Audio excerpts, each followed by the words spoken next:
여기서 평생 살아. 제주 남쪽 작은 무인도에서 자신의 아내와 딸을 보며 외쳤습니다. 8살 소녀가 울부짖었지만 남편은 뒤도 돌아보지 않고 떠났죠. 그때 버려진 아내가 품속에서 공책 하나를 꺼냈습니다. 입가에 서늘한 미소를 띤 채로요. 그리고 20년이 흘렀습니다. 안녕하세요. 신입 비서 한유진입니다. 밝게 웃는 여자의 얼굴 위로 어딘가 익숙했던 얼굴이 겹쳐 보였습니다. 지금 상상하시는 것보다 더한 오늘의 이야기가 궁금하시면 좋아요를 눌러주세요. 바로 시작하겠습니다. 2005년 여름 서울 시내 한 대학교 중앙도서관 2층 열람실이었죠. 오후 3시쯤 되면 창문 너머로 햇살이 비스듬히 들어와 책상 위를 따뜻하게 데웠고 그 자리에 앉아있던 여학생 한 명이 고개를 숙인 채 전공 서적을 읽고 있었습니다. 강민서, 당시 23이었던 그녀는 화려하지도 않았고 눈에 띄는 미인도 아니었지만 청순하고 조용한 분위기가 있었어요. 단정하게 묶은 머리, 안경 너머로 보이는 맑은 눈동자, 그리고 책장을 넘기는 가늘고 하얀 손가락까지 모든 게 조용했습니다. 그런 그녀를 몇 달째 지켜보던 남학생이 있었죠. 최민재, 당시 25살로 경영학과 학생이었는데 사실 그는 대신그룹 창업주의 외손자이자 차기 후계자였습니다. 하지만 캠퍼스에서는 그저 공부 잘하고 집안 좀 괜찮은 선배 정도로만 알려져 있었고 민서는 그런 것조차 몰랐어요. 어느 날 민재가 용기를 내어 그녀 앞자리에 앉았습니다. 심장이 터질 것처럼 뛰었지만 애써 태어난 척 책을 펼쳤죠. 1시간쯤 지났을까요? 민서가 자리에서 일어나 책을 정리하기 시작했고 민재도 황급히 짐을 챙겨 그녀를 따라 나섰습니다. 도서관 현관 앞에서 민재가 떨리는 목소리로 말을 걸었어요. 저기 혹시 경제학 전공이세요? 민서가 놀란 듯 돌아보며 고개를 끄덕였고 민재는 준비한 듯 말을 이었죠. 저도 같은 수업 듣는데 다음 주 과제 같이 해도 될까요? 그렇게 시작된 인연이었습니다. 그 후로 민재는 매일같이 같은 시간 같은 자리에 나타났습니다. 처음엔 과제 이야기로 시작했지만 점차 다른 대화들로 이어졌고 한 달쯤 지나자 민재는 더 이상 참을 수 없었는지 민서에게 꽃다발을 내밀었어요. 제 마음 받아주실 수 있을까요? 그날 민서는 얼굴이 새빨개져서는 한참을 말을 못하다가 작은 목소리로 대답했죠. 저 같은 사람을 왜요? 민재가 진지하게 대답했습니다. 왜냐고요? 그냥 좋은데 이유가 필요한가요? 민서는 자신을 이렇게까지 좋아해주는 사람이 있다는 게 믿기지 않았습니다. 어릴 때부터 가난한 집안에서 자라며 눈치만 보고 살았던 그녀였으니까요. 부모님은 일찍 돌아가셨고 고모 집에 얹혀 살며 장학금으로 겨우 대학을 다니던 처지였죠. 그런데 이렇게 자신을 매일 찾아와주고 밥을 사주고 영화를 보러 가자고 하는 남자가 생긴 겁니다. 민서는 조심스럽게 마음을 열기 시작했어요. 민재는 정말 다정했습니다. 비 오는 날이면 우산을 들고 기다렸고 추운 겨울에는 따뜻한 커피를 사다 줬으며 시험 기간에는 밤늦게까지 도서관에서 같이 공부해줬죠. 민서는 점점 민재에게 빠져들었습니다. 그가 자신의 전부라고 생각할 만큼요. 그렇게 1년이 지나고 둘은 정식으로 연인이 되었습니다. 민재는 졸업 후 바로 집안일을 돕기 시작했고 민서는 남은 학년을 마저 다니며 둘의 미래를 꿈꿨죠. 하지만 문제는 그때부터 시작되었습니다. 민재의 부모님이 둘의 관계를 알게 된 거예요. 도대체 그 여자가 누구야? 집안이 어디고? 부모는 뭐 하시는 분들이야? 민재 어머니의 날카로운 목소리가 저택 거실에 울려 퍼졌습니다. 민재가 침착하게 대답했어요. 어머니, 민서는 착하고 좋은 사람이에요. 집안 배경이 뭐가 중요합니까? 하지만 어머니는 코웃음을 쳤죠. 중요하고 말고.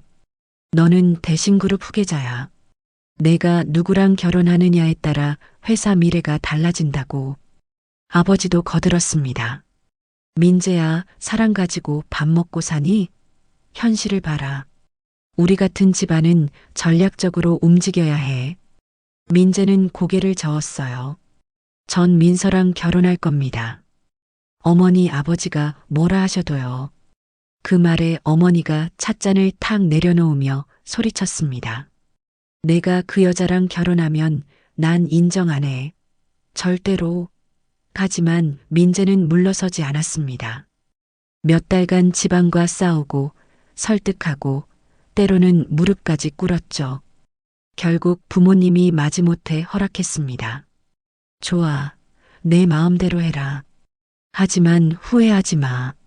그렇게 민재와 민서는 결혼했습니다. 결혼식은 소박했습니다. 시댁에서 돈을 대주지 않았기 때문에 작은 예식장에서 친구 몇 명만 부르고 조촐하게 치렀죠. 민서는 그날 웨딩드레스를 입고 거울을 보며 눈물을 흘렸습니다. 행복해서 우는 게 아니었어요. 시댁 식구들이 단 한 명도 오지 않았거든요. 민재가 그런 민서의 어깨를 안으며 말했죠. 미안해, 조금만 참아. 내가 꼭 행복하게 해줄게. 민서는 고개를 끄덕이며 애써 웃었습니다. 괜찮아요. 당신만 있으면 돼요. 신혼집은 민재가 마련한 작은 아파트였습니다. 시댁 저택과는 비교도 안 되게 작았지만 민서는 만족했어요. 민재와 단둘이 살 수 있는 공간이 생긴 것만으로도 감사했으니까요. 하지만 시댁 방문은 악몽이었습니다. 명절 때마다 민서는 새벽부터 일어나 음식을 준비했지만 시어머니는 한마디씩 쏘아붙였죠. 이게 뭐야? 간도 제대로 못 맞춰? 우리 집안 며느리 치고는 격이 많이 떨어지네. 민재야, 내가 고집 부려서 이 모양이잖아. 민서는 아무 말도 하지 못하고 고개만 숙였습니다. 민재는 그럴 때마다 어머니를 말렸지만 소용없었어요. 그렇게 1년이 지났고 민서는 임신을 했습니다. 아이가 생겼다는 소식에 민재는 정말 기뻐했어요. 여보, 우리 애기 생겼어. 이제 진짜 가족이 되는 거야. 민서도 배를 쓰다듬며 행복해했죠. 당신 닮으면 좋겠어요. 10달 후 딸이 태어났습니다. 이름은 최서연이었어요. 민재는 딸을 처음 안았을 때 눈물을 흘렸습니다. 이렇게 예쁜 애를 낳아줘서 고마워. 민서도 웃으며 대답했죠. 우리 잘 키우자. 하지만 시댁의 반응은 차갑기만 했습니다. 아들이 아니고 딸이라니 쯧쯧. 시어머니는 병문안도 제대로 오지 않았고 출산 선물 하나 보내지 않았어요. 민재는 분해했지만 민서는 괜찮다고 했습니다. 우리끼리 잘 살면 돼요. 그렇게 서연이는 3살이 되고 5살이 되었습니다. 민재는 여전히 좋은 아빠였어요. 주말이면 서연이를 데리고 놀이터에 가고 그네를 밀어주고 아이스크림을 사주었죠. 민서는 그런 남편을 보며 이렇게 생각했습니다. 이 사람과 결혼하길 정말 잘했어. 하지만 서연이가 6살 되던 해부터 뭔가 달라지기 시작했습니다. 민재가 집에 늦게 들어오는 날이 많아졌고 주말에도 회사 일이 있다며 자주 나갔어요. 민서가 물었습니다. 요즘 무슨 일 있어요? 민재는 피곤한 표정으로 대답했죠. 아무것도 아니야. 회사 일이 좀 바쁠 뿐이야. 하지만 민서는 느꼈습니다. 남편의 눈빛이 예전 같지 않다는 걸요. 예전에는 자신을 볼 때마다 사랑스럽다는 듯 웃었는데 이제는 그냥 무심하게 지나쳐 버렸습니다. 그리고 어느 날 민재가 골프 치러 간다며 나가는 걸 봤는데 차에 여자가 타고 있었어요. 민서는 가슴이 철렁 내려앉았습니다. 그 여자는 박은지였습니다. 한솔그룹 외동딸로 당시 27살이었죠. 민서는 그날 저녁 민재가 돌아오기를 기다렸습니다. 11시가 넘어서야 현관문이 열렸고 민재는 술 냄새를 풍기며 들어왔어요. 골프 치고 왔어? 민서가 조심스럽게 물었습니다. 민재는 귀찮다는 듯 대답했죠. 응, 그래. 그리고는 그대로 침실로 들어가 버렸어요. 민서는 거실에 혼자 남아 식탁 위에 차려둔 저녁을 바라봤습니다. 민재가 좋아하는 된장찌개와 생선구이였는데 이제 식어버린 음식들을 보며 한숨을 쉬었죠. 그 후로도 민재는 점점 더 늦게 들어왔습니다. 일주일에 사나흘은 회식이 있다고 했고 주말에도 골프며 모임이며 핑계를 대고 나갔어요. 민서는 서연이와 단둘이 주말을 보내는 날이 많아졌습니다. 엄마, 아빠는 언제 와? 6살 서연이가 물었고 민서는 애써 밝게 웃으며 대답했죠. 아빠 일하시는 거야. 우리 착하게 기다리자. 하지만 민서 자신도 알고 있었습니다. 민재가 변했다는 걸요. 그 즈음 시댁에서는 더욱 노골적으로 민서를 무시하기 시작했습니다. 어느 일요일 오후 민재 어머니가 전화를 걸어왔어요. 이번 주 금요일에 집에 와. 중요한 손님 오신다. 민서는 알겠다고 대답하고 금요일 저녁 정성껏 옷을 차려입고 시댁을 찾아갔습니다. 거실에는 이미 여러 사람이 모여 있었는데 그 중에 박은지가 있었죠. 화려한 샤넬 투피스에 명품 가방을 든 그녀는 민재 어머니 옆에 앉아 환하게 웃고 있었습니다. 민서가 들어서자 시어머니가 차갑게 말했어요. 왔어? 늦었네. 빨리 부엌 가서 차 좀 내와. 민서는 인사도 제대로 못하고 부엌으로 향했습니다. 찻잔을 준비하며 거실에서 들리는 대화를 들었죠. 은지 씨는 정말 대단하시더라고요. 하버드에서 경영학 석사까지 하셨다면서요? 시어머니의 목소리였습니다. 박은지가 겸손한 척 대답했어요. 아니에요. 공부는 그냥 좋아해서 한 거예요. 그때 민재의 목소리가 들렸습니다. 대단하시네요. 저도 유학 갔으면 좋았을 텐데. 민서는 손에 든 찻잔이 덜덜 떨리는 걸 느꼈습니다. 남편이 저 여자한테 관심 있다는 게 너무나 명확했으니까요. 차를 들고 거실로 나간 민서는 조용히 탁자 위에 찻잔을 놓았습니다. 하지만 시어머니는 한 모금 마시더니 인상을 찌푸렸죠. 이게 뭐야? 차 온도가 왜 이래? 다시 가져와. 민서가 황급히 찻잔을 들려는데 박은지가 웃으며 말했어요. 괜찮아요, 어머님. 저는 이 정도면 괜찮은데요. 하지만 그 말투에는 은근한 무시가 섞여 있었습니다. 민서는 아무 말 없이 다시 부엌으로 들어갔고 그날 저녁 내내 부엌에서 설거지와 음식 준비만 했어요. 집에 돌아온 민서는 서연이가 자는 방에 들어가 아이의 잠든 얼굴을 바라봤습니다. 미안해, 서연아. 엄마가 무능해서. 눈물이 주르르 흘러내렸죠. 그날 밤 민재가 들어왔을 때 민서가 물었습니다.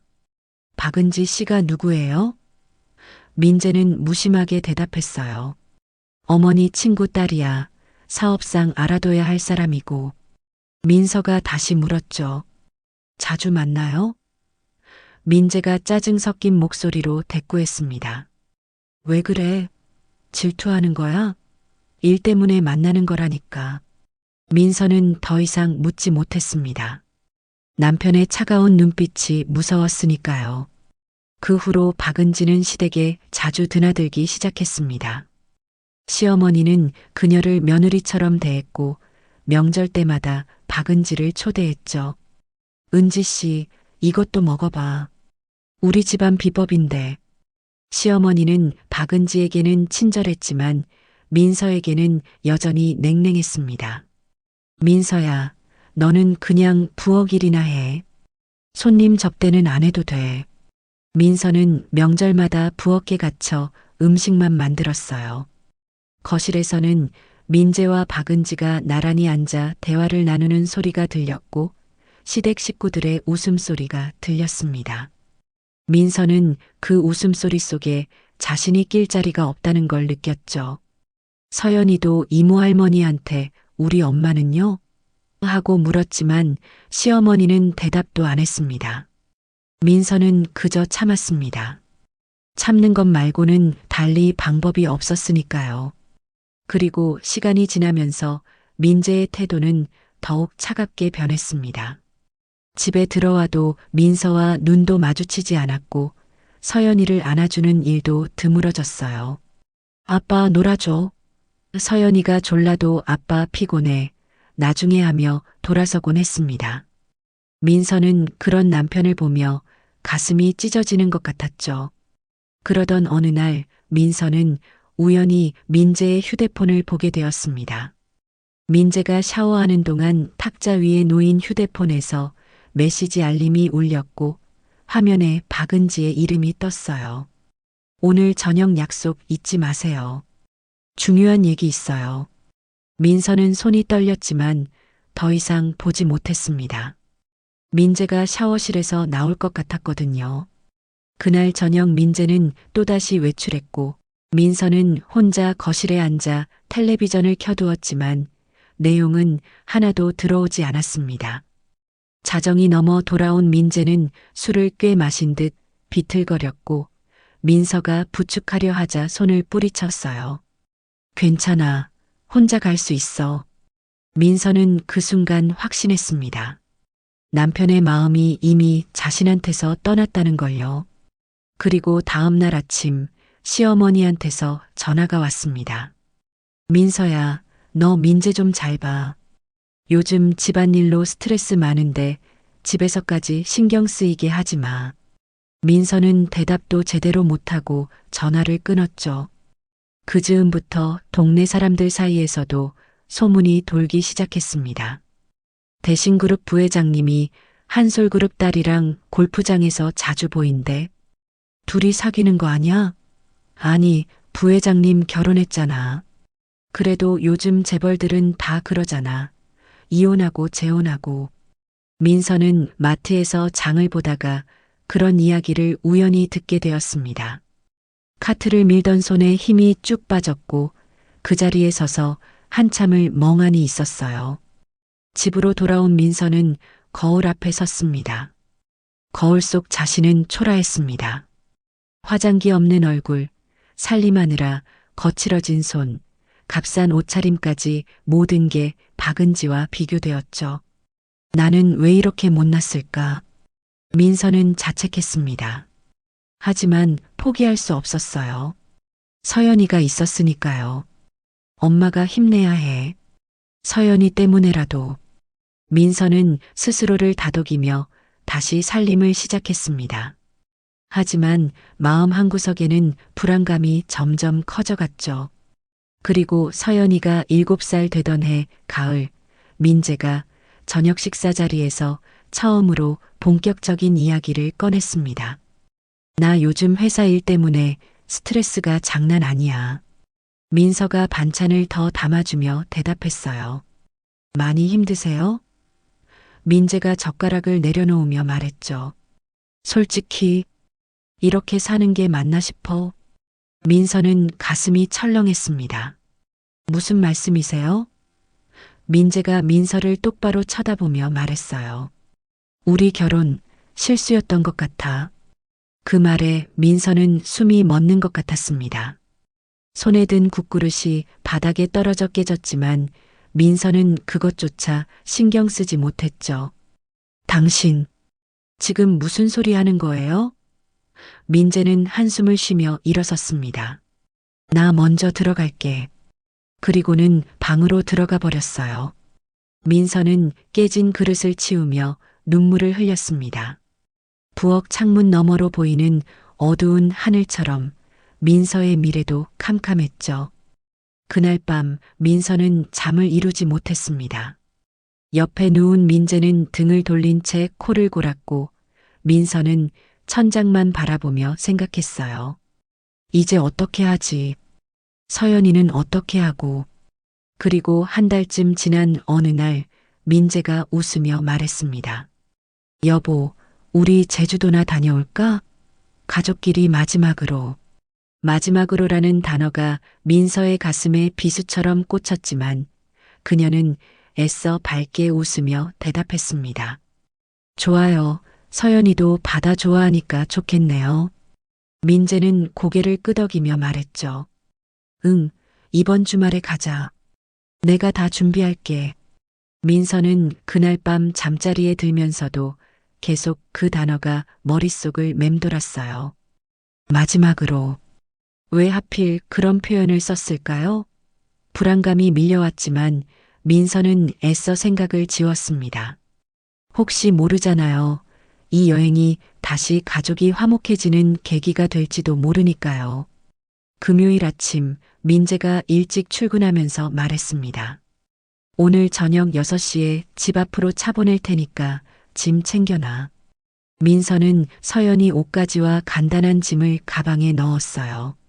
여름 원피스 몇 벌, 모자, 선크림, 그리고 서연이가 좋아하는 인형까지요. 서연이는 신이 나서 집안을 뛰어다녔습니다. 엄마, 바다 가는 거야? 나 수영할 수 있어? 민서가 아이의 머리를 쓰다듬으며 웃었죠.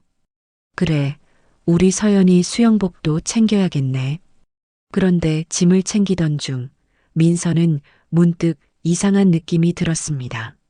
서랍 깊숙이 넣어뒀던 통장이며 도장이며 중요한 서류들이 평소와 다른 위치에 있었거든요. 설마. 민서는 고개를 저었습니다. 너무 예민해진 건가 싶었죠. 저녁 6시 정각, 집 앞에 검은색 고급 세단이 멈춰 섰습니다. 운전석에서 내린 사람은 이중사 전무였어요. 민재의 오른팔로 불리는 사람이었죠. 사모님, 부회장님께서 먼저 선착장에서 기다리신다고 하셨습니다. 이중사는 공손하게 인사했지만 눈빛은 차갑기만 했습니다. 민서는 그런 눈빛을 본 적이 있었어요. 시댁 식구들이 자신을 볼 때와 똑같은 눈빛이었죠. 차는 제주 방향으로 달렸고 2시간쯤 지나자 작은 선착장에 도착했습니다. 멀리 하얀 요트 한 척이 보였고 그 위에 민재가 서 있었어요. 왔어? 민재가 손을 흔들었고 서연이가 신나서 달려갔습니다. 아빠. 민재가 서연이를 안아올리며 웃었죠. 우리 공주님, 배 타러 가자. 민서는 요트에 오르며 주위를 둘러봤습니다. 선착장에는 사람이 거의 없었고 해질녘이라 어두워지기 시작했어요. 요트 안은 생각보다 넓고 깨끗했습니다. 선실에는 침대도 있고 간단한 주방 시설도 갖춰져 있었죠. 여기서 자는 거예요? 민서가 물었고 민재가 대답했습니다. 아니, 섬에 도착하면 거기 펜션이 있어. 오늘 저녁은 거기서 자고. 민서는 고개를 끄덕였지만 여전히 불안감을 떨칠 수 없었어요. 요트가 출발했습니다. 엔진 소리가 낮게 울리며 배가 항구를 벗어나자 서연이는 난간에 매달려 바다를 구경했어요. 엄마, 물고기 보여. 민서도 옆에 서서 딸과 함께 바다를 바라봤습니다. 석양이 수평선 너머로 지고 있었고 하늘은 붉게 물들어 있었죠. 아름다운 풍경이었지만 민서는 왠지 모를 쓸쓸함을 느꼈습니다. 민재는 선실 안에서 이중사와 뭔가 이야기를 나누고 있었어요. 민서가 슬쩍 안을 들여다보니 두 사람이 진지한 표정으로 대화하고 있었고 민재가 고개를 끄덕이는 모습이 보였습니다. 뭐 하세요? 민서가 물었지만 민재는 웃으며 나왔어요. 아무것도 아니야. 회사 얘기 좀 하는 거야.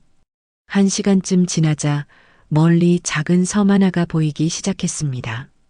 민재가 말했죠. 저기야, 저기. 섬은 생각보다 작았습니다. 나무들이 울창하게 자라 있었고 해변에는 하얀 모래가 깔려 있었어요. 요트가 섬 근처에 닿자 이중사가 작은 보트를 내렸습니다. 이거 타고 들어가셔야 합니다. 수심이 얕아서요. 민서와 서연이가 먼저 보트에 올랐고 민재가 마지막으로 탔어요. 보트가 해변에 닿자 서연이가 모래사장으로 뛰어내렸습니다. 우와, 엄마 여기 예쁘다. 민서도 내렸지만 주위를 둘러보니 펜션이나 건물 같은 건 보이지 않았어요. 여기 펜션이 어디 있어요? 민서가 물었습니다. 민재는 대답하지 않고 그저 멀리 바다를 바라봤죠. 이중사가 다시 보트에 올랐고 민서는 이상한 예감이 들었어요. 당신 뭐 하는 거예요? 민재가 천천히 돌아서며 민서를 쳐다봤습니다. 그 눈빛은 차갑기만 했어요. 미안해. 민재가 그 한마디만 남기고 보트에 올랐습니다.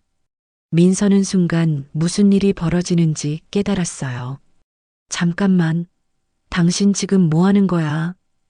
민서가 소리쳤지만 보트는 이미 해변을 떠나고 있었습니다. 서연이가 뭔가 이상함을 느끼고 달려왔어요. 아빠, 아빠 어디가? 민재는 보트 위에서 뒤도 돌아보지 않았습니다. 이중사가 노를 저으며 요트로 돌아갔고 민서는 파도가 발목을 적시는 걸 느끼며 그 광경을 지켜봤죠. 요트가 시동을 걸었습니다. 엔진 소리가 요란하게 울렸고 배는 천천히 섬에서 멀어지기 시작했어요. 민서는 물속으로 뛰어들려고 했지만 서연이가 울며 매달렸습니다. 엄마, 무서워. 민서는 딸을 꼭 안을 수밖에 없었죠. 요트 갑판에 민재가 나타났습니다. 그는 난간에 기대어 섬을 바라보고 있었고 민서와 눈이 마주쳤어요. 민서가 있는 힘껏 소리쳤습니다. 당신 미쳤어? 서연이라도 데려가. 제발. 하지만 민재는 고개를 저었습니다. 그리고 입을 열었죠. 여기서 평생 살아. 그 목소리가 파도 소리에 섞여 민서의 귀에 들렸습니다. 서연이가 울부짖었어요. 아빠, 아빠. 하지만 배는 점점 멀어졌습니다. 민서는 딸을 안은 채 그 자리에 주저앉았고 차가운 바닷물이 옷을 적셨죠. 해는 이미 완전히 져서 어둠이 내리고 있었습니다. 민서는 떨리는 손으로 호주머니를 뒤졌어요. 휴대폰이 있었지만 당연히 전파가 잡히지 않았습니다. 서연이는 계속 울고 있었고 민서는 아이를 달래야 했죠. 괜찮아, 괜찮아. 엄마가 있잖아. 하지만 민서 자신도 공포에 떨고 있었습니다. 어둠 속에서 파도 소리만 들렸고 멀리서 요트의 불빛이 점점 작아지고 있었어요. 민서는 서연이를 업고 해변에서 조금 떨어진 나무 밑으로 걸어갔습니다. 적어도 바람은 막아야 했으니까요. 그리고 가방을 열었습니다. 다행히 옷가지며 물병 몇 개는 챙겨왔더군요. 민서는 서연이에게 옷을 하나 더 입혔고 자신도 겉옷을 걸쳤어요. 밤 공기가 차가웠습니다. 서연이가 떨며 물었죠. 엄마, 우리 어떡해? 민서는 딸의 머리를 쓰다듬으며 대답했습니다. 괜찮아. 누가 올 거야. 조금만 기다리자. 하지만 민서는 알고 있었습니다. 아무도 오지 않을 거라는 걸요. 민재가 이렇게까지 계획적으로 자신들을 버리고 갔다면 구조대를 부를 리도 없었죠. 민서는 가방을 다시 뒤졌습니다.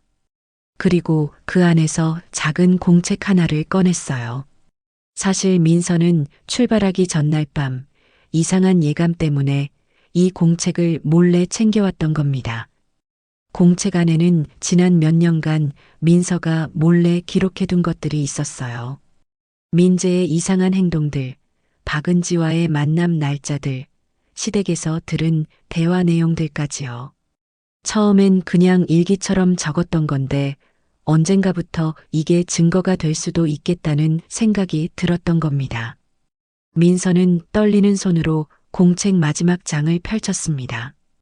그리고 볼펜을 꺼내 적기 시작했어요. 2005년 7월 15일 오후 8시 제주 남쪽 무인도 최민재가 나와 서연이를 버리고 갔다. 글씨가 삐뚤삐뚤했지만 계속 적었습니다. 이중사 전무동행. 계획적 유기.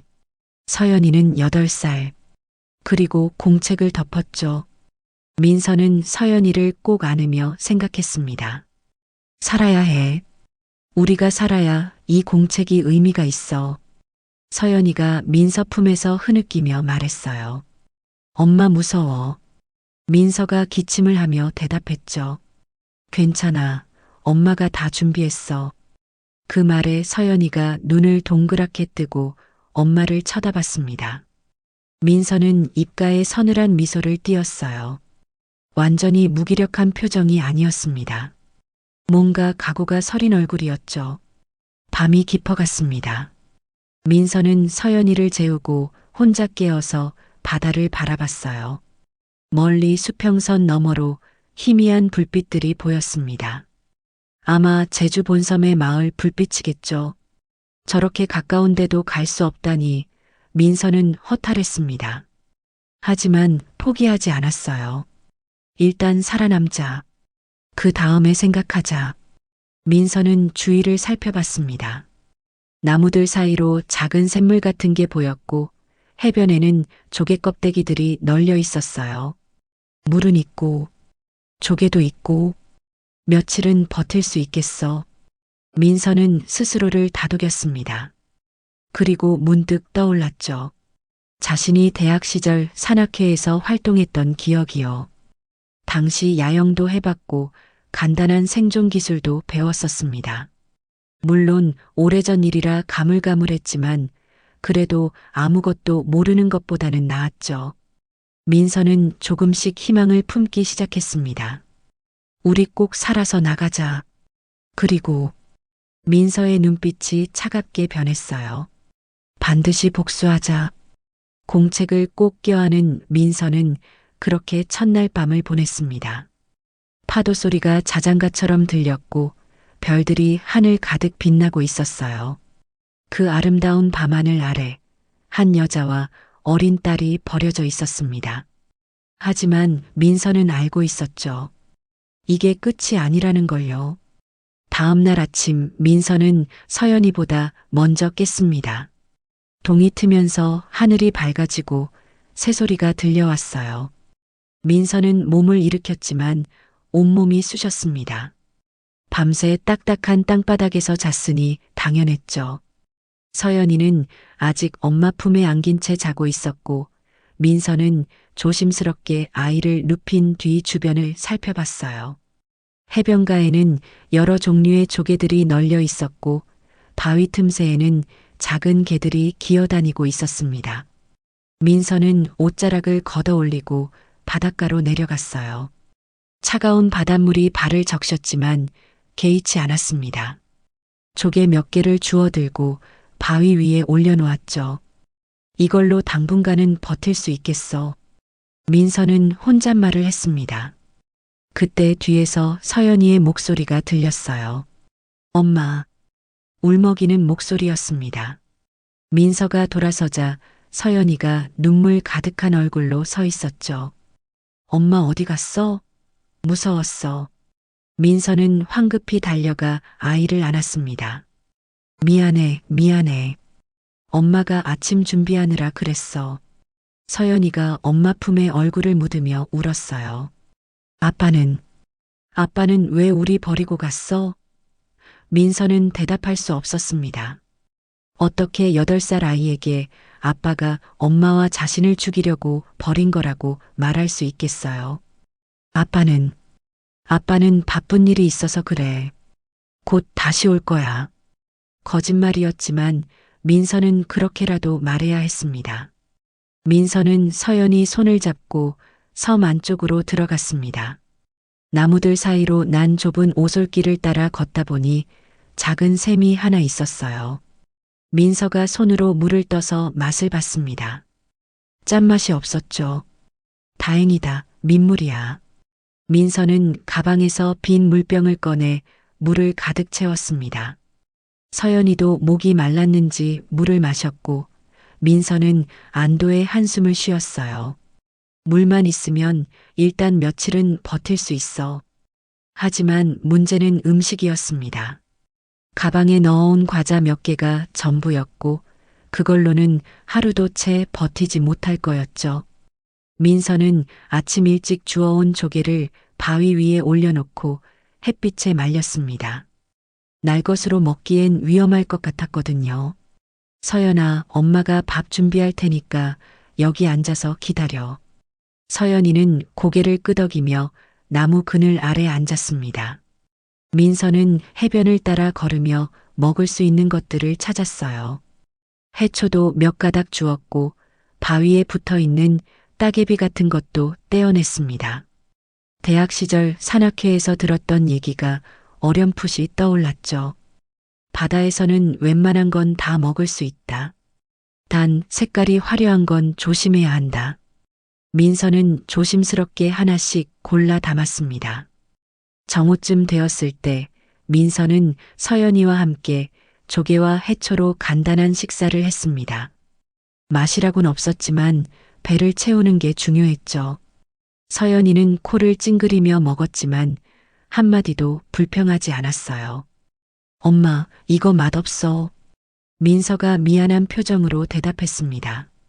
미안해, 서연아. 조금만 참아. 곧 나갈 수 있을 거야. 하지만 민서 자신도 그 말을 믿지 않았습니다. 이 작은 섬에서 누가 자신들을 발견해 주겠어요? 민재는 분명 이 섬을 일부러 고른 거였습니다.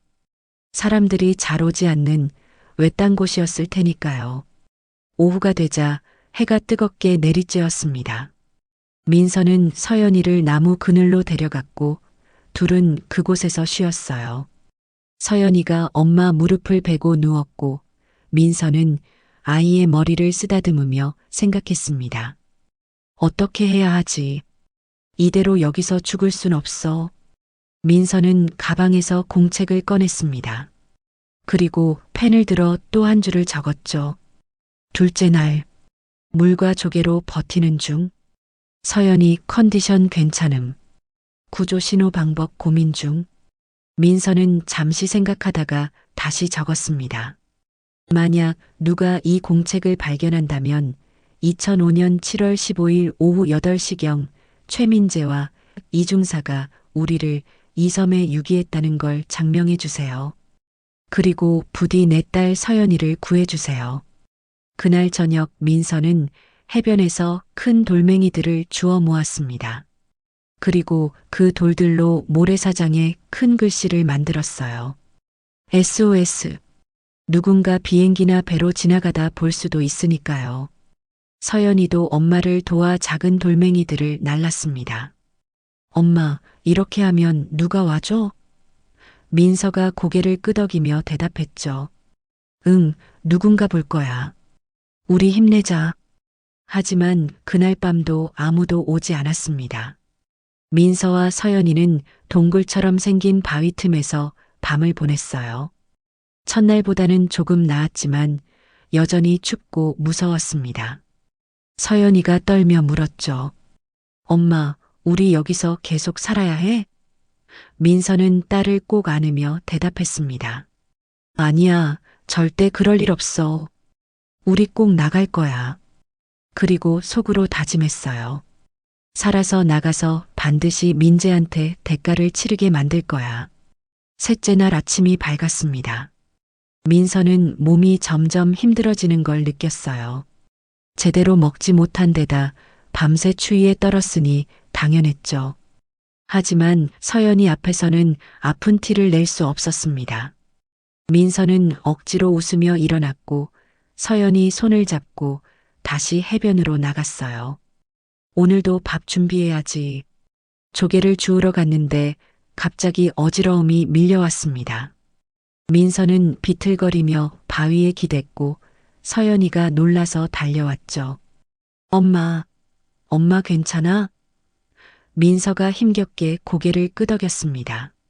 괜찮아. 엄마 괜찮아. 하지만 사실 괜찮지 않았어요. 탈수 증상이 시작된 거였습니다. 물은 마셨지만 제대로 된 음식을 먹지 못한 데다 체력이 바닥난 거죠. 민서는 간신히 몸을 일으켜 샘물이 있는 곳으로 갔습니다. 물을 마셨지만 속이 메스꺼웠어요. 서연이가 걱정스러운 얼굴로 엄마를 쳐다봤습니다. 엄마 아파? 민서는 고개를 저었지만 눈물이 났어요. 미안해 서연아. 엄마가 무능해서. 서연이가 엄마 손을 잡으며 말했습니다. 아니야 엄마 최고야. 그 말에 민서는 더 울컥했죠. 그날 오전 10시쯤이었습니다. 민서와 서연이가 나무 그늘 아래서 쉬고 있을 때 갑자기 멀리서 엔진 소리가 들렸어요. 민서는 처음엔 환청인 줄 알았습니다. 하지만 소리가 점점 가까워졌고 서연이도 귀를 쫑긋 세웠죠. 엄마, 배소리야. 민서는 황급히 일어나 해변으로 뛰어갔습니다. 수평선 너머로 회색 배 한 척이 보였어요. 해군 초계함이었습니다. 민서는 있는 힘껏 소리쳤습니다. 여기요. 여기 사람 있어요. 하지만 너무 멀어서 목소리가 닿지 않았죠. 민서는 필사적으로 손을 흔들었고 서연이도 같이 소리쳤습니다. 아저씨들, 우리 여기 있어요. 배는 섬 근처를 지나가고 있었지만 멈추지 않았어요. 민서는 절망했습니다. 안 돼. 제발. 그때 배 위에서 누군가 쌍안경으로 섬을 보고 있었습니다. 김철수 부사관이었어요. 그는 일상적인 순찰 중이었는데 문득 이 작은 섬을 살펴보게 되었죠. 쌍안경을 통해 모래사장의 SOS 글씨가 보였고 그 옆에서 손을 흔드는 여자와 아이가 보였습니다. 김철수는 즉시 상관에게 보고했어요. 함장님, 저기 조난자가 있습니다. 초계함이 방향을 틀었고 무전이 울려 퍼졌습니다. 조난자 발견, 구조작전 개시. 민서는 배가 자신들을 향해 다가오는 걸 보고 그 자리에 주저앉았습니다. 서연이가 뛰며 소리쳤어요. 엄마, 배가 와. 우리 구해주러 와. 민서는 눈물이 왈칵 쏟아졌습니다. 그래, 살았어. 우리 살았어. 초계함에서 작은 보트가 내려왔고 구명조끼를 입은 해군들이 섬으로 다가왔습니다. 김철수가 가장 먼저 해변에 내렸죠. 여기 사람 있습니까? 민서가 손을 들어 대답했습니다. 네, 여기요. 목소리가 거의 나오지 않았어요. 김철수가 달려와 민서를 부축했습니다. 괜찮으세요? 얼마나 여기 계셨어요? 민서가 떨리는 목소리로 대답했죠. 사흘째입니다. 김철수는 즉시 동료에게 신호를 보냈고 다른 해군들이 담요와 물을 가져왔습니다. 서연이도 담요에 쌓여 안전하게 보호받았어요. 따뜻한 물 드세요. 천천히요. 민서는 물을 마시며 정신을 차렸습니다. 그리고 김철수를 쳐다보며 물었죠. 어떻게 우리를 찾으셨어요? 김철수가 모래사장의 SOS를 가리키며 대답했습니다. 저 신호 덕분이에요. 쌍안경으로 우연히 봤죠. 민서는 고개를 끄덕였습니다. 그리고 서연이를 꼭 안았어요. 보트가 초계함으로 돌아갔고 민서와 서연이는 함 안으로 들어갔습니다. 따뜻한 담요와 음식이 제공되었고 의무관이 둘의 상태를 확인했죠. 탈수 증상이 있지만 생명에는 지장 없습니다. 빨리 병원으로 이송해야겠어요. 김철수가 물었습니다. 어떻게 그 섬에 가게 되신 겁니까? 민서는 잠시 망설였습니다. 어떻게 말해야 할까요? 남편이 자신과 딸을 버렸다고 말하면 믿을까요? 민서는 조심스럽게 입을 열었습니다. 저희 가족 여행 중이었는데 남편이 말이 막혔습니다. 서연이가 대신 울먹이며 말했어요. 아빠가 우리를. 하지만 말을 끝맺지 못하고 울음을 터뜨렸습니다. 김철수는 대략 짐작했지만 더 이상 묻지 않았어요. 일단 병원부터 가시죠. 나중에 경찰에 진술하시면 됩니다.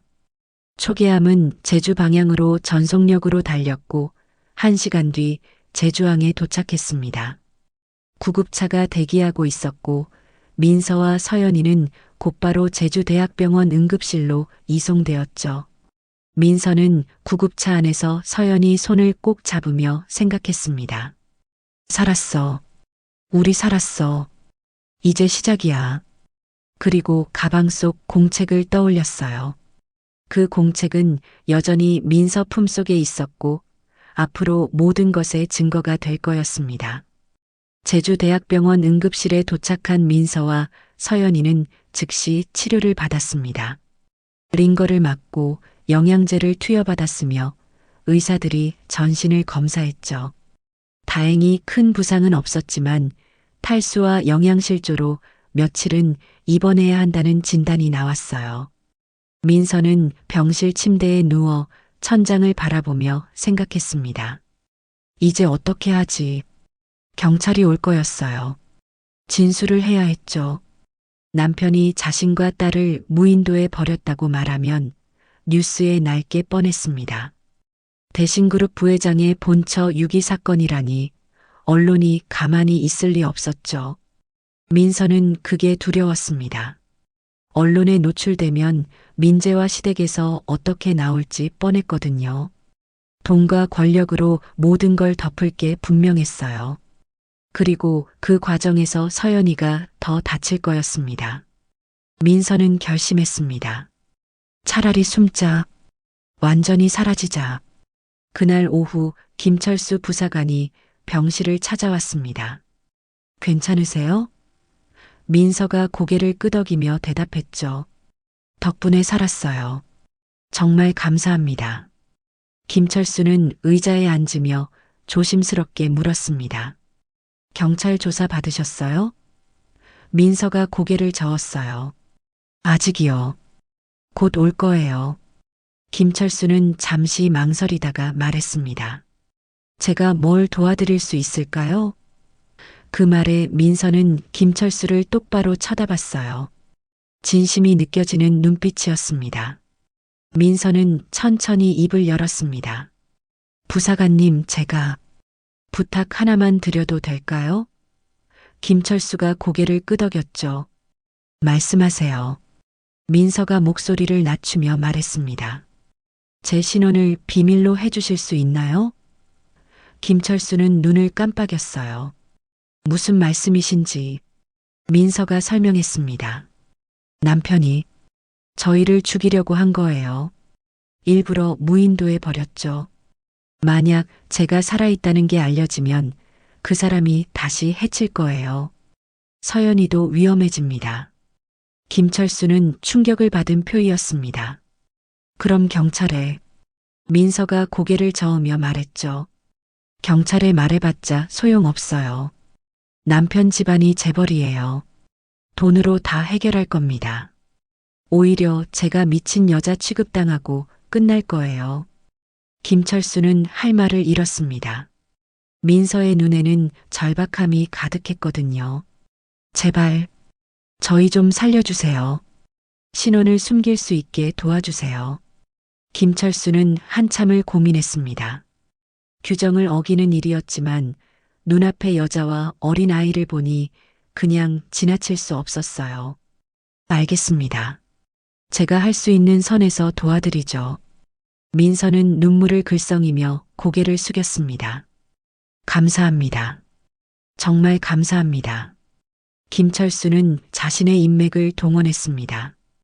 해군 내부에서 조용히 처리했고 구조 기록을 최소화했어요. 공식적으로는 신원 미상의 조난자 구조로만 기록되었고 민서와 서연이의 이름은 어디에도 남지 않았습니다.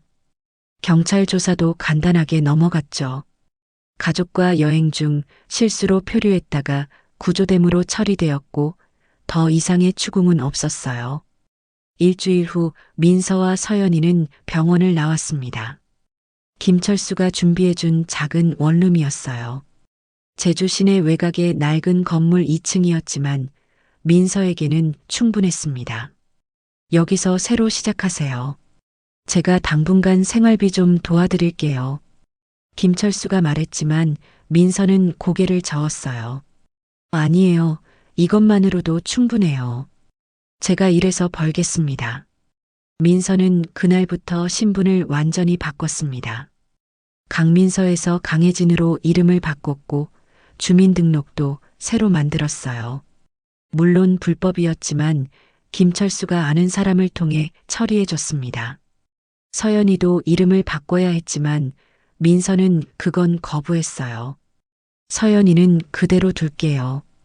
이 아이 이름까지 빼앗기고 싶지 않아요. 그렇게 둘은 완전히 다른 사람이 되었습니다. 민서는 낮에는 편의점에서, 밤에는 식당에서 일했습니다. 하루에 4시간씩밖에 못 자는 생활이었지만 참았어요. 서연이를 학교에 보내야 했고 밥을 먹여야 했으며 무엇보다 복수를 준비해야 했으니까요. 서연이가 초등학교에 입학한 날 민서는 딸을 꼭 안으며 말했습니다. 서연아, 엄마 말 잘 들어야 해. 공부 열심히 해야 해. 서연이가 고개를 끄덕였죠.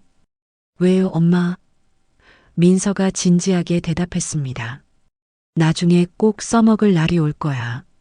그때를 위해 지금부터 준비하는 거야. 8살 서연이는 정확히 이해하지 못했지만 엄마의 눈빛을 보고 알았어요. 중요한 일이라는 걸요. 밤마다 민서는 공책을 펼쳤습니다. 무인도에서 가져온 그 공책이었어요. 거기에는 지난 몇 년간의 기록이 빼곡했고 민서는 거기에 새로운 내용을 추가했습니다. 대신그룹 계열사 목록, 주요 거래처, 민재의 일정 패턴, 박은지와의 관계, 인터넷 기사를 뒤지고 도서관에서 신문을 찾아보며 정보를 모았죠. 서연이가 물었습니다. 엄마, 그게 뭐예요? 민서가 대답했어요. 우리의 무기야. 나중에 내가 크면 이해할 거야. 세월이 흘렀습니다. 서연이는 초등학교를 졸업하고 중학교에 들어갔어요. 성적은 늘 상위권이었습니다. 민서가 강조했거든요. 공부만이 우리가 올라갈 수 있는 사다리야. 서연이는 엄마 말을 따랐습니다. 친구들과 놀 시간도 없이 공부에 매달렸고 방학 때도 도서관에서 살다시피 했죠. 민서는 딸이 안쓰러웠지만 다그쳤습니다. 조금만 더 힘내. 우리 목표를 잊지 마. 서연이는 고개를 끄덕였어요. 어릴 때부터 엄마에게 들었던 이야기들이 있었습니다. 아빠가 우리를 버렸어. 죽으라고 섬에 버렸어.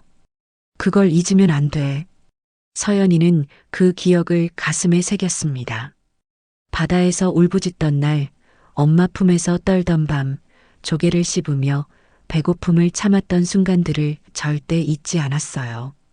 고등학교에 들어간 서연이는 더욱 뛰어난 성적을 거뒀습니다. 전교 1등을 놓치지 않았고 각종 경시대회에서 상을 휩쓸었죠. 선생님들은 서연이를 특별하다고 했습니다.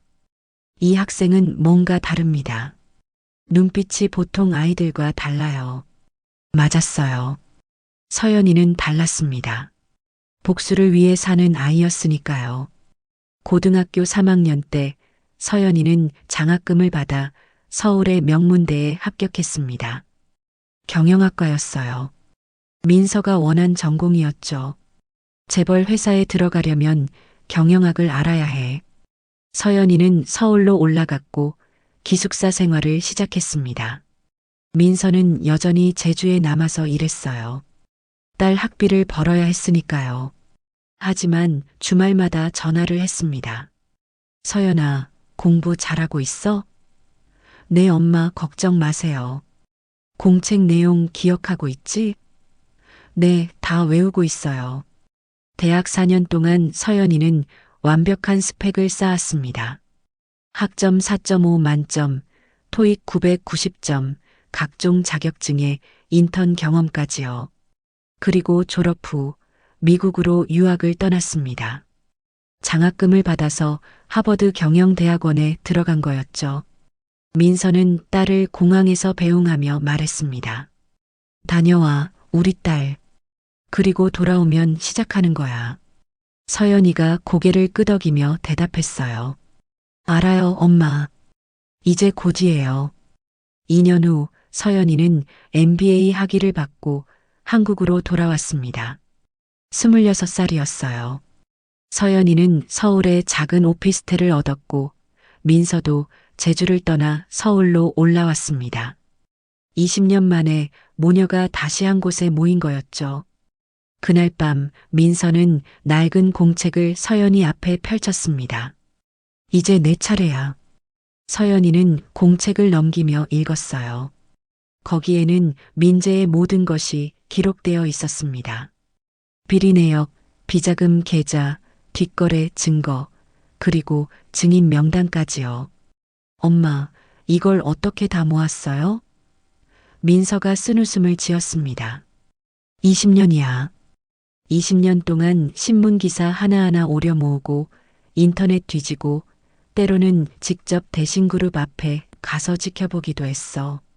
서연이는 가슴이 뭉클했습니다. 엄마가 얼마나 힘들었을까요? 엄마.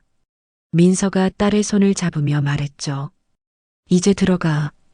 대신그룹에 들어가는 거야. 그리고 내 아버지 앞에 서는 거야. 서연이의 눈빛이 차갑게 변했습니다. 알았어요. 2024년 겨울 서연이는 대신그룹 공개 채용 공고를 받습니다. 회장 비서 자리였어요. 서연이는 이력서를 썼습니다. 이름은 한유진으로 바꿨고 학력과 경력은 모두 사실대로 적었죠. 완벽한 스펙이었습니다. 서류 전형을 통과했고 면접을 봤으며 최종 합격 통보를 받았어요. 2025년 봄 서연이는 대신그룹 본사에 첫 출근을 했습니다. 회장실 앞에서 깊게 숨을 들이쉬었죠. 이제 시작이야. 문을 열고 들어가자 책상 뒤에 앉아있던 남자가 고개를 들었습니다. 최민재였어요. 20년 만에 마주한 아버지였습니다. 안녕하세요. 신입비서 한유진입니다. 민재는 서류에서 눈을 떼지 않은 채 대답했습니다. 응, 들어와. 서류 정리 좀 해줘. 서연이는 그 목소리를 듣는 순간 온몸이 굳었습니다. 20년 전 무인도에서 들었던 바로 그 목소리였거든요. 여기서 평생 살아. 외치던 그 차가운 목소리요. 하지만 서연이는 표정 하나 변하지 않았습니다. 네, 회장님. 차분하게 대답하고 책상으로 다가갔죠. 민재가 고개를 들어 서연이를 쳐다봤습니다. 하버드 나왔다고? 서연이가 고개를 끄덕였어요. 네, MBA 과정 마쳤습니다. 민재는 잠시 서연이를 훑어보더니 다시 서류로 시선을 돌렸습니다. 좋아, 능력 있으면 됐어. 앞으로 내 스케줄 관리하고 회의 자료 준비해. 알겠지? 서연이가 대답했죠. 네, 최선을 다하겠습니다. 민재는 더 이상 관심을 보이지 않았어요. 그저 유능한 신입비서 하나가 들어온 것뿐이었죠. 자신이 20년 전 무인도에 버린 딸이 눈앞에 서 있다는 걸 꿈에도 몰랐습니다. 서연이는 천천히 회장실을 둘러봤습니다.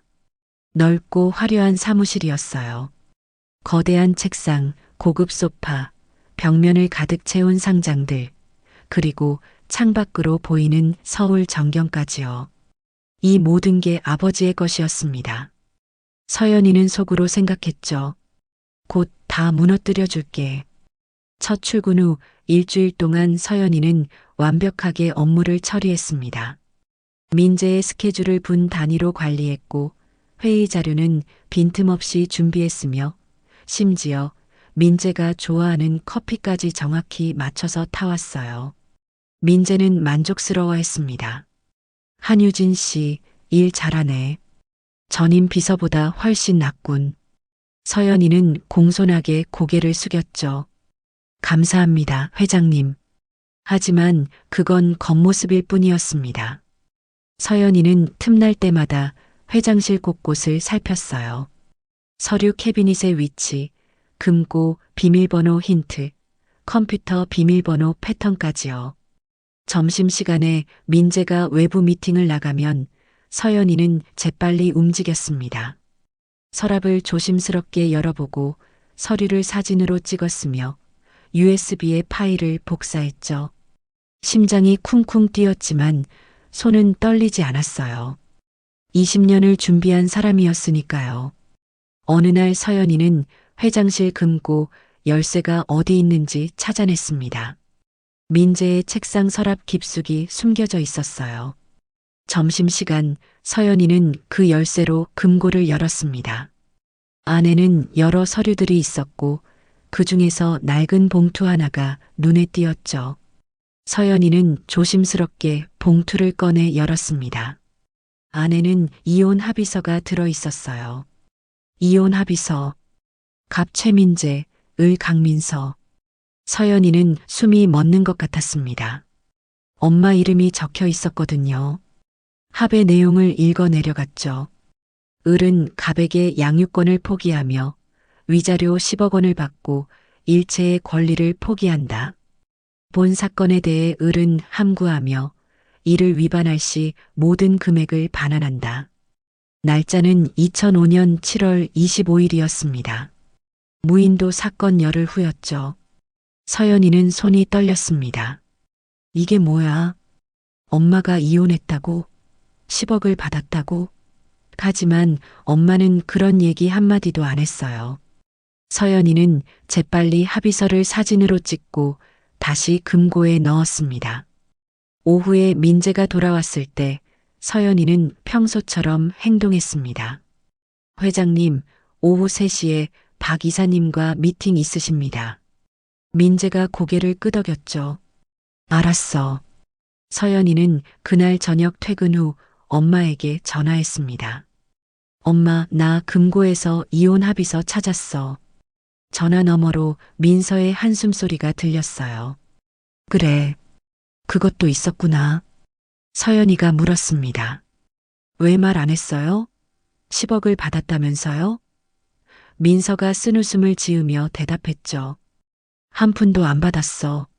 그 합의서는 강요로 쓴 거야. 이중사가 병원에 찾아와서 협박했거든. 서명 안 하면 너를 해치겠다고. 서연이는 가슴이 답답했습니다. 그럼 돈은? 민서가 대답했어요. 당연히 안 줬지. 합의서만 받아가고 돈은 한 푼도 안 줬어. 어차피 우리 죽은 줄 알았으니까. 서연이는 이를 악물었습니다. 정말 짐승만도 못한 놈들이네. 민서가 말했죠. 그러니까 우리가 복수하는 거잖아. 서연아, 흔들리지 마.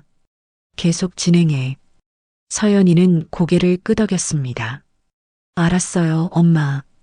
다음 날부터 서연이는 더욱 적극적으로 증거를 수집했습니다. 회장실에서 나오는 대화를 녹음했고 비자금 계좌 내역을 복사했으며 뒷거래 증거 문서들을 확보했어요. 엄마가 20년 동안 모은 정보와 대조하니 퍼즐이 완성되었습니다. 이 정도면 충분해. 한 달쯤 지났을 때 서연이는 박은지를 처음 만났습니다. 대신그룹 회장 부인이었죠. 박은지는 여전히 화려했습니다. 명품 옷에 명품 가방을 들고 회장실에 들어왔어요. 여보, 나왔어. 민재가 일어나 반갑게 맞았습니다. 왔어? 오늘 무슨 일이야? 박은지가 소파에 앉으며 말했죠. 저녁에 모임 있잖아. 같이 가려고. 민재가 고개를 끄덕였어요. 서연이는 차를 준비하라는 지시를 받고 밖으로 나갔습니다. 복도에서 혼자 서서 생각했죠. 저 여자가, 아빠 옆에 앉아있는 저 여자가 20년 전 시댁에서 봤던 그 여자였습니다. 엄마를 무시하고 아빠 옆에 붙어서 웃던 그 여자요. 서연이는 주먹을 꽉 쥐었어요. 차를 들고 다시 회장실로 들어갔을 때 박은지가 서연이를 쳐다봤습니다. 신입이야? 민재가 대답했죠. 응, 한 달 전에 들어왔어. 일 잘해. 박은지가 서연이를 위아래로 훑어보며 말했어요. 하버드 나왔다며? 대단하네. 요즘 젊은 애들은 다 스펙이 좋아. 서연이는 공손하게 인사했습니다. 감사합니다. 회장님 부인. 하지만 속으로는 다른 생각을 하고 있었죠. 곧 그 웃음 싹 지워줄게. 박은지가 차를 한 모금 마시더니 인상을 찌푸렸습니다. 이거 뭐야? 설탕이 너무 많잖아. 서연이가 당황한 척하며 말했어요. 죄송합니다. 다시 타올게요. 박은지가 손을 내저었죠. 됐어. 그냥 마실게. 다음부턴 신경 써. 서연이는 고개를 숙였습니다. 하지만 사실 일부러 설탕을 많이 넣은 거였어요. 박은지를 테스트한 겁니다. 역시 까칠하고 무례하네. 서연이는 확신했습니다. 이 여자는 조금도 변하지 않았다는 걸요. 그날 저녁 서연이는 회장실을 정리하다가 민재와 박은지의 대화를 우연히 듣게 되었습니다. 문이 살짝 열려 있었거든요. 여보, 요즘 회사 분위기 어때? 박은지의 목소리였습니다. 민재가 대답했어요. 그럭저럭 괜찮아. 실적도 오르고 있고. 박은지가 다시 물었죠. 그 옛날 일은 아무도 모르지? 민재가 짧게 대답했습니다. 당연하지. 이중사만 알아. 그것도 우리 편이고. 박은지가 웃으며 말했어요. 다행이다. 만약 그때 그 일이 알려졌으면 큰일 날 뻔했잖아. 민재도 웃었습니다. 이제 와서 누가 알겠어. 20년이나 지났는데. 서연이는 복도에서 그 대화를 듣고 있었습니다. 녹음기가 주머니 속에서 돌아가고 있었어요. 고마워, 아빠. 증거 하나 더 확보했어. 서연이는 조용히 자리를 떠났습니다. 집에 돌아온 서연이는 엄마에게 녹음 파일을 들려줬습니다. 민서는 눈을 감고 들었고 파일이 끝나자 천천히 눈을 떴어요. 이제 거의 다 모았구나. 서연이가 고개를 끄덕였습니다. 네, 이 정도면 충분해요. 비자금 계좌, 뒷거래 증거, 이혼 합의서 강요, 그리고 무인도 유기 사실까지요. 민서가 딸의 손을 잡으며 말했죠. 그럼 이제 시작하자. 세상에 알리는 거야. 서연이는 다음 날 출근하지 않았습니다. 대신 집에서 노트북을 열고 이메일을 작성하기 시작했어요. 수신자는 주요 언론사 10곳이었습니다. 제목은 대신그룹 최민재 회장의 범죄 증거였죠. 이메일 본문에는 간단한 설명과 함께 모든 증거 파일이 첨부되었습니다. 비자금 계좌 내역서, 뒷거래 계약서, 녹음 파일, 그리고 20년 전 무인도 유기 사건의 전말까지요. 서연이는 마지막으로 한 줄을 추가했습니다. 저는 20년 전 무인도에 버려진 최서연입니다. 그리고 이제 진실을 밝히고자 합니다. 전송 버튼을 누르는 순간 서연이는 깊게 숨을 들이쉬었습니다. 이제 끝이야. 이메일은 순식간에 발송되었고 몇 시간 후 언론사들이 움직이기 시작했어요. 기자들이 확인 전화를 걸어왔고 특종 냄새를 맡은 언론이 취재에 나섰습니다. 다음 날 아침 모든 신문 일면에 대신그룹 관련 기사가 실렸어요. 대신그룹 회장, 20년 전 본처 유기 의혹 비자금 수백억 규모, 검찰 수사 착수 최민재 회장 부인 강민서 씨 생존 확인 세상이 들썩였습니다. 그리고 그날 오전 서연이는 기자회견장에 섰습니다. 수십 명의 기자들이 카메라를 들이대고 있었고 플래시가 터졌어요. 서연이는 마이크 앞에서 입을 열었습니다. 안녕하십니까? 저는 최서연입니다. 20년 전 저는 8살이었고 아버지 최민재는 저와 어머니를 제주 근처 무인도에 버렸습니다. 기자회견장이 술렁거렸습니다. 기자들이 손을 들며 질문을 쏟아냈고 카메라 셔터 소리가 쉴 새 없이 터져 나왔어요. 당시 상황을 구체적으로 말씀해 주시겠습니까? 어머니는 지금 어디 계십니까? 회장님과는 연락하셨습니까? 서연이는 차분하게 대답했습니다. 2005년 7월 15일 저희 가족은 제주도 여행을 간다는 명목으로 요트를 탔습니다. 하지만 도착한 곳은 무인도였고 아버지와 이중사 전무는 저희를 그곳에 버리고 떠났습니다. 기자들이 메모하기 바빴어요. 어떻게 살아남으셨습니까? 서연이가 대답했죠. 사흘 후 해군 초계함이 우연히 발견해서 구조됐습니다. 그 후 신분을 숨기고 20년간 살아왔고 지금 이 자리에 섰습니다. 한 기자가 물었습니다. 왜 20년이나 숨어 지내셨습니까?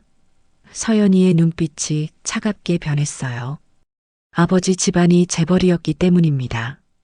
당시 8살이었던 저와 어머니가 무슨 힘이 있었겠습니까? 살아남기 위해 숨어야 했고 복수하기 위해 준비해야 했습니다. 그 말에 기자회견장이 조용해졌습니다. 서연이는 계속 말했어요. 오늘 제가 제출한 증거들은 모두 사실입니다. 비자금 계좌, 뒷거래 문서, 그리고 아버지와 박은지 씨의 대화 녹음까지요. 검찰이 철저히 수사해 주시길 바랍니다. 그날 오후 대신그룹 본사는 아수라장이 되었습니다. 기자들이 몰려들었고 직원들은 당황한 표정으로 우왕좌왕했어요. 민재는 회장실에서 뉴스를 보고 있었습니다. 화면 속에는 서연이가 기자회견을 하는 모습이 나왔고 민재는 리모컨을 움켜쥔 채 굳어 있었죠. 말도 안 돼. 죽었을 텐데.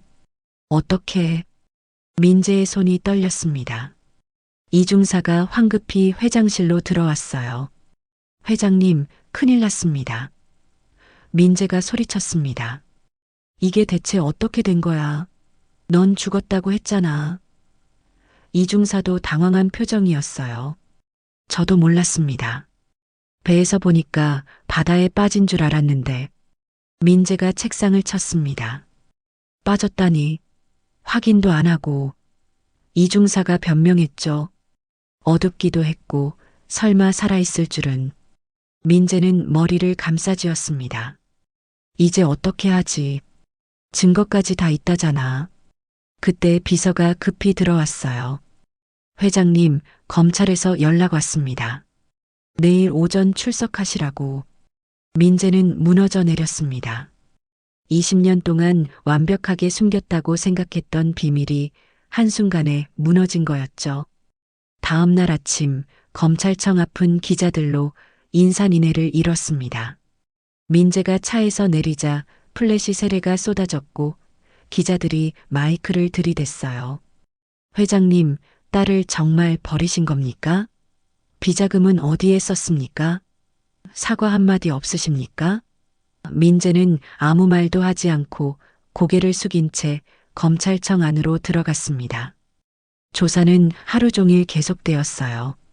검사들은 서연이가 제출한 증거들을 하나하나 대조하며 민재를 추궁했습니다. 2005년 7월 10일 오후 8시경 제주 남쪽 무인도에 처자를 유기한 사실이 맞습니까? 민재는 입을 열지 않았어요. 답변하십시오. 검사가 다그쳤지만 민재는 묵묵부답이었습니다. 그럼 이 비자금 계좌는 뭡니까? 총액 500억 원이 넘는데요. 민재는 그제야 입을 열었죠. 변호사와 상의 후 답변하겠습니다. 검사가 코웃음을 쳤습니다. 좋습니다. 하지만 증거는 차고 넘칩니다. 각오하십시오. 민재는 그날 저녁 구속되었습니다. 혐의는 유기죄, 살인미수, 횡령, 배임 등 여러 가지였어요. 뉴스에서는 연일 대신그룹 사건을 다뤘고 여론은 들끓었습니다. 이중사도 같은 날 소환되었습니다. 그는 검찰청에서 서연이와 마주쳤어요. 최서연, 당신이 살아있었어? 이중사는 믿을 수 없다는 표정이었습니다. 서연이가 차갑게 대답했죠. 네, 살아있어요. 20년 동안 이 순간을 기다렸습니다. 이중사가 떨리는 목소리로 물었어요. 어떻게 어떻게 살아남았어? 서연이는 웃지 않았습니다. 궁금해요? 사흘 동안 조개 먹으면서 버텼어요. 8살짜리 아이가요. 아저씨가 버리고 간 그 섬에서요. 이중사는 할 말을 잃었습니다. 서연이가 계속 말했어요. 그리고 20년 동안 공부했어요. 아저씨들한테 복수하려고요. 어때요? 제 복수가 성공한 것 같나요? 이중사는 고개를 떨구었습니다. 그도 그날 구속되었죠. 혐의는 공범, 유기방조, 증거인멸 등이었어요. 법정에 끌려가면서 이중사는 생각했습니다. 그때 확인이라도 했어야 했는데. 하지만 이미 늦었습니다. 박은지도 조사를 받았습니다. 그녀는 직접적인 실행범은 아니었지만 공모 혐의가 있었거든요. 검사가 물었습니다. 강민서 씨를 제거하려는 계획을 알고 계셨습니까? 박은지가 발뺌했어요. 전혀 몰랐습니다. 저는 그냥 결혼만 했을 뿐이에요. 하지만 증거가 있었습니다. 서연이가 녹음한 파일 중 일부에 박은지의 목소리가 담겨 있었거든요. 그때 그 일이 알려졌으면 큰일 날 뻔했잖아. 검사가 그 녹음을 틀었고 박은지는 얼굴이 하얗게 질렸습니다. 이건 오해입니다. 하지만 소용없었어요. 박은지도 결국 구속되었습니다. 혐의는 공모, 증거인멸, 위증 등이었죠. 법정으로 끌려가는 박은지는 기자들에게 소리쳤습니다. 저는 억울해요. 저는 아무것도 안 했어요. 하지만 아무도 믿지 않았습니다. 카메라는 그녀의 초라한 모습을 담아냈고 다음 날 신문 일면에 실렸어요. 한 달 후 첫 공판이 열렸습니다. 법정은 방청객들로 가득 찼고 언론도 대거 취재를 나왔어요. 피고인석에는 민재, 이중사, 박은지가 나란히 앉아 있었습니다. 셋 모두 수척해진 얼굴이었죠. 재판장이 입장했고 재판이 시작되었습니다. 검사, 공소사실을 낭독하십시오. 검사가 일어서서 길게 공소장을 읽었어요. 유기죄, 살인미수, 횡령, 배임, 공모 등 죄목이 12가지가 넘었습니다. 민재는 고개를 숙인 채 듣고 있었고 이중사는 눈을 감았으며 박은지는 울고 있었어요. 증인으로 서연이가 출석했습니다. 선서를 한 후 서연이는 증언대에 섰죠. 증인은 피고인 최민재의 딸이 맞습니까? 판사가 물었습니다. 서연이가 대답했어요. 네, 맞습니다. 판사가 다시 물었습니다. 2005년 7월 15일 무슨 일이 있었는지 증언해 주십시오.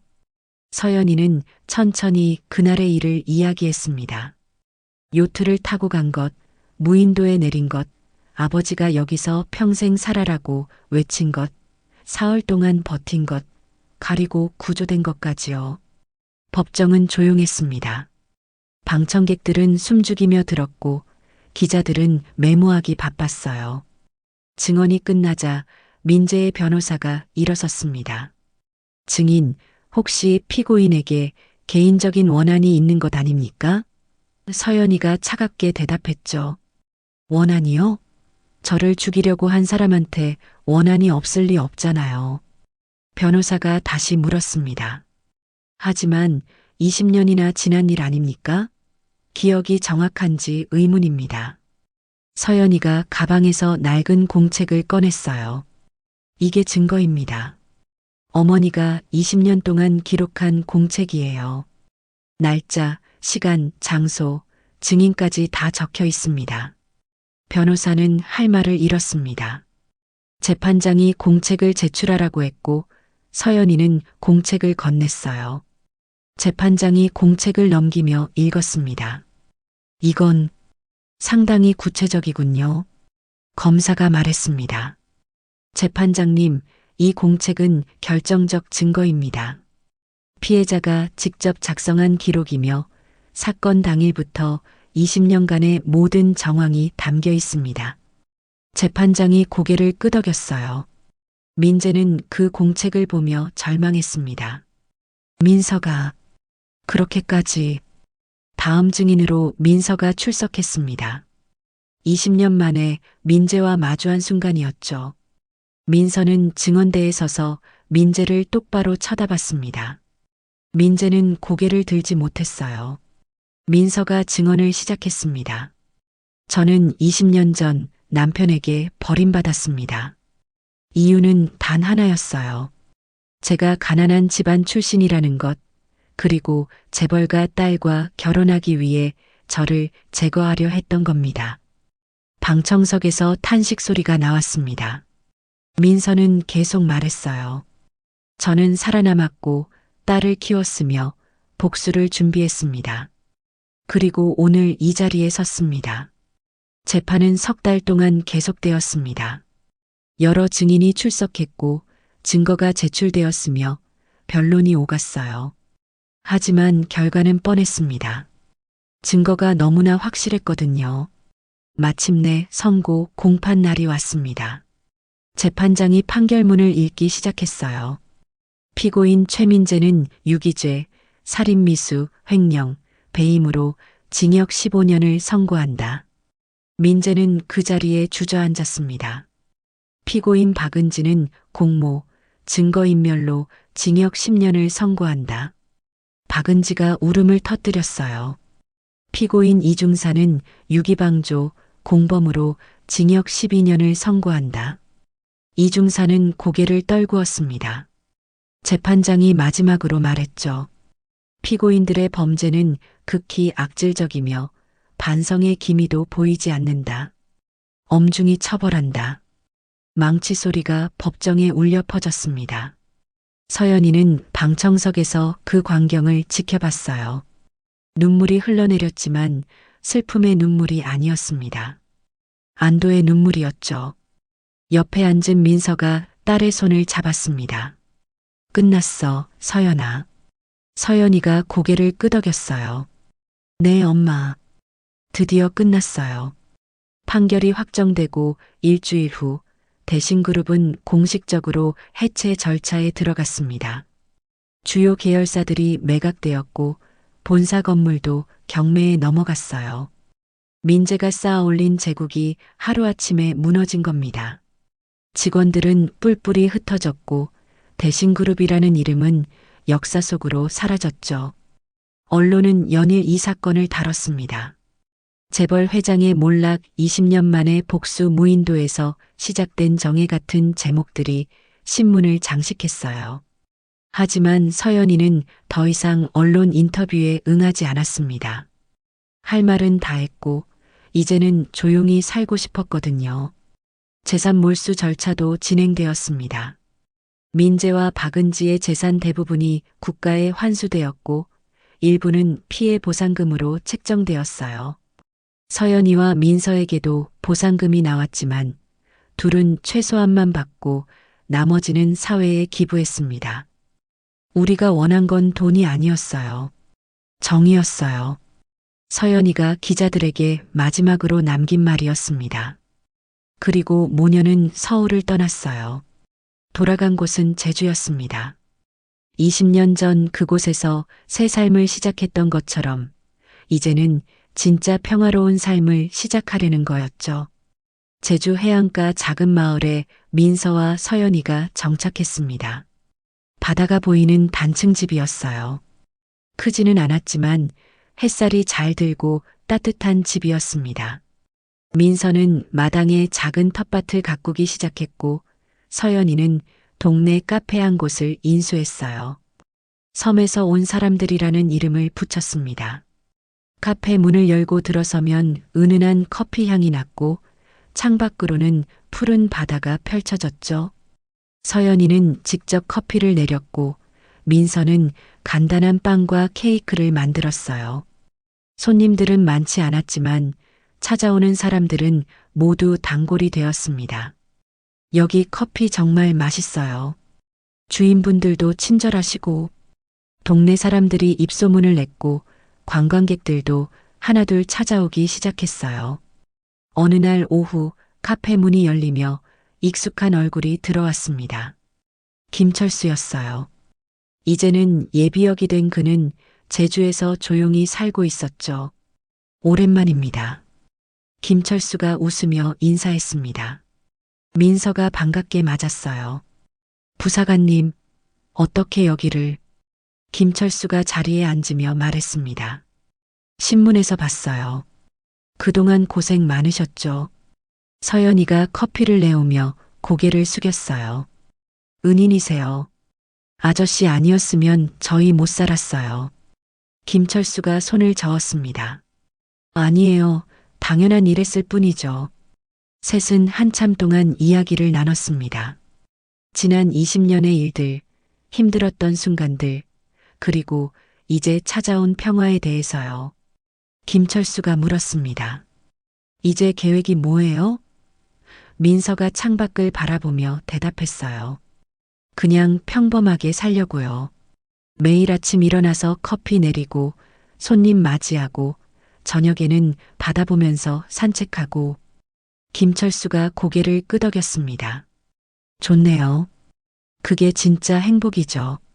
서연이도 말했어요. 복수는 끝났어요. 이제 우리 인생을 사는 거예요.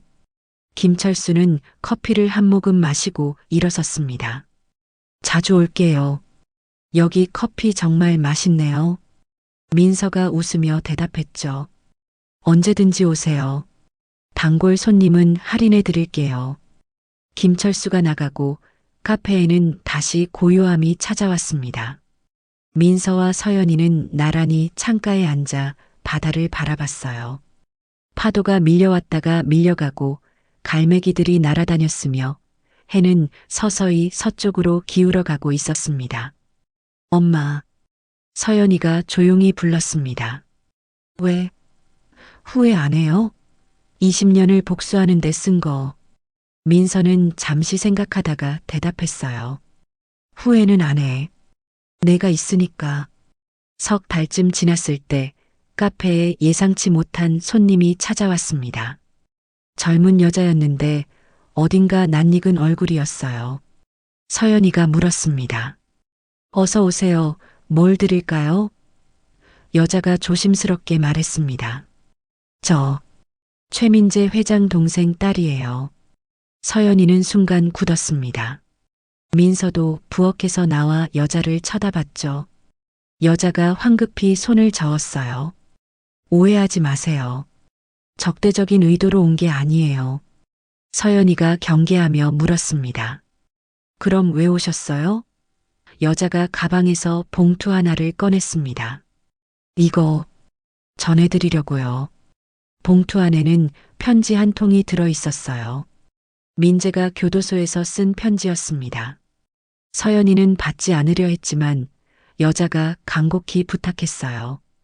한 번만 읽어주세요. 제발이요. 서연이는 마지못해 봉투를 받았습니다. 여자는 인사를 하고 카페를 나갔어요. 서연이는 봉투를 손에 쥔 채 한참을 망설이다가 뜯었습니다. 편지에는 민재의 글씨로 몇 줄이 적혀 있었어요. 서연아, 미안하다.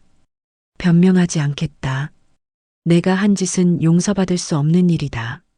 다만 한 가지만 알아줬으면 한다. 너를 처음 안았을 때 정말 행복했다는 걸.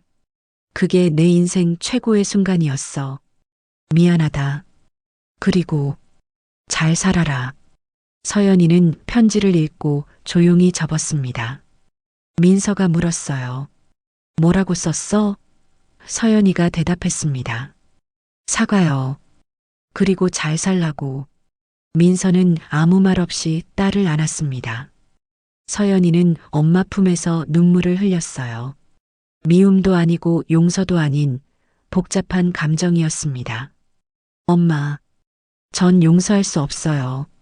민서가 딸의 등을 토닥이며 말했죠. 안 해도 돼. 용서는 내 선택이야. 서연이가 고개를 끄덕였습니다. 근데 이제 마음이 조금 편해진 것 같아요. 민서가 웃었어요.